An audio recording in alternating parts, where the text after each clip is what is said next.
నిర్దోషిగా వదిలేయటం వేరు పరిస్థితులు. మీరు డ్రగ్స్ తీసుకున్నారా లేదా అన్న పాయింట్లో అది క్లారిటీగా తీసుకోలేదు అని పరీక్షలు, రక్త పరీక్షలు కానివ్వండి, ల్యాబ్ టెస్ట్స్ అవన్నీ వాటి ఆధారంగా వాళ్ళు చెప్తారు. అవునండి, వాటి ఆధారంగానే చెప్పారండి. ఆల్రెడీ నేను అప్పుడే ఆ జూన్ తర్వాత నేను కూడా టెస్ట్లు ఏదైతే ఉందో అది నేను పబ్లిక్గా పెట్టాను సార్. ఇదిగోండి నా టెస్ట్లు, మీరు ఎక్కడికి రమ్మన్నా వస్తాను, మీడియా వాళ్ళు మీరు టెస్టులు చేయించండి, నాకు కోర్టుది నమ్మొద్దు, చట్టాన్ని నమ్మొద్దు, నన్ను నమ్మొద్దు, శిక్ష అని నేను ఆల్రెడీ ఇచ్చాను సార్. మొత్తం బ్లడ్ రిపోర్ట్స్ కూడా నేను లైన్లో పెట్టాను సార్. అందరూ ఈ జడ్జిమెంట్ వచ్చిన తర్వాత మా అసోసియేషన్ రెస్పాన్స్ ఏంటి సార్? మా అసోసియేషన్ నా కార్డు ఫస్ట్ తీసేశారు సార్, కానీ 1 వీక్లో ఇచ్చేశారు సార్. జడ్జిమెంట్ రాకుండా మీరు ఎలా శిక్ష వేస్తారు అని చెప్పి నేను లెటర్ రాసి ఇచ్చాను సార్.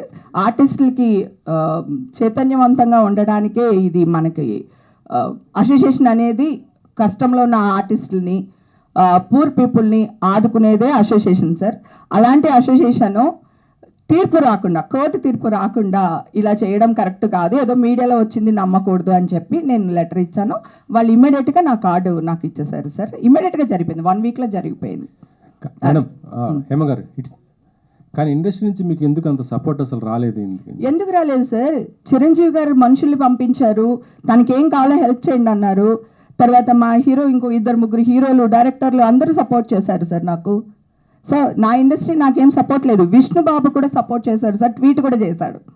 తర్వాత అసోసియేషన్లో ఉంటారు కదా ఇంకా మిగతా వాళ్ళు, మనకి నచ్చినోడు ఉండొచ్చు, నచ్చనోడు ఉండొచ్చు కదా.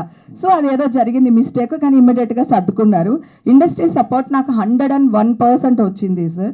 రాలేదనుకండి. చిరంజీవి గారు నాకు ఒక మంచి క్యారెక్టర్ ఇప్పుడు నెక్స్ట్ మూవీలు ఇస్తానని ప్రామిస్ కూడా చేశారు.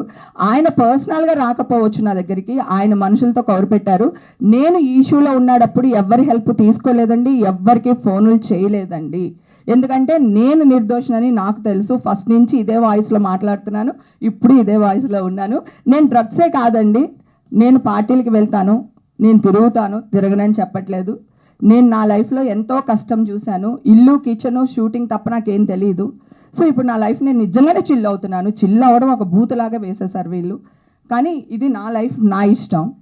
కానీ చట్టవిరుద్ధ పనులు నేను ఏదీ చేయలేదు. ఇప్పుడు ఇక్కడే ఉన్నాను. కావాలంటే డ్రగ్స్ అలవాటు అయితే ఇంక జీవితాంతం అలవాటే కదండి, లేకపోతే గవర్నమెంట్ ఎందుకు యాక్షన్ తీసుకుంటుంది కదా.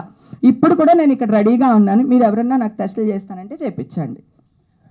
మీ పైన తప్పుడు ప్రచారం చేశారని మీరు చెప్పారు. వాళ్ళు ఇప్పుడు మీ మీద స్పందించట్లేదు అంటున్నారు కదా. అలా తప్పుడు ప్రచారం చేసిన వాళ్ళపైన మీరు లీగల్గా ఎందుకు యాక్షన్ తీసుకోలేకపోతున్నారు? తీసుకోవచ్చు సార్. అంటే ఇప్పుడు మీడియా వాళ్ళు అందరి మీద గ్యాగ్ ఆర్డర్ ఇవ్వాలి, గ్యాగ్ ఆర్డర్ తెచ్చుకోవాలి. మళ్ళీ తెచ్చుకుంటే కదట్టి కదండి, గ్యాగ్ ఆర్డర్ కాదా, తప్పు మాట్లాడానా, అది తెచ్చుకోవాలి మళ్ళీ మీడియాలో అంతా.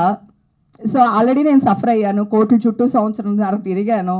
ఆల్రెడీ కొంతమంది వ్యక్తులు నా మీద బురద చల్లారు, మా వాళ్ళే, కొంతమంది ఆడవాళ్ళు, కొంతమంది కాని వాళ్ళు, కొంతమంది అడుక్కు తినే వాళ్ళని కూడా మీడియాలో కూర్చోబెట్టి, ప్రభు గారు చెప్పినట్టు మీ మీడియా వాళ్ళకి అంటే తప్పగా అనుకోకండి, మళ్ళీ మిమ్మల్ని అంటున్నానని కాదు, అడుక్కు తినే వాళ్ళని కూడా కూర్చోపెట్టి నా గురించి మాట్లాడిస్తారు, చిరంజీవి గారి గురించి మాట్లాడిస్తారు, ఇంకో హీరో గురించి మాట్లాడిస్తారు.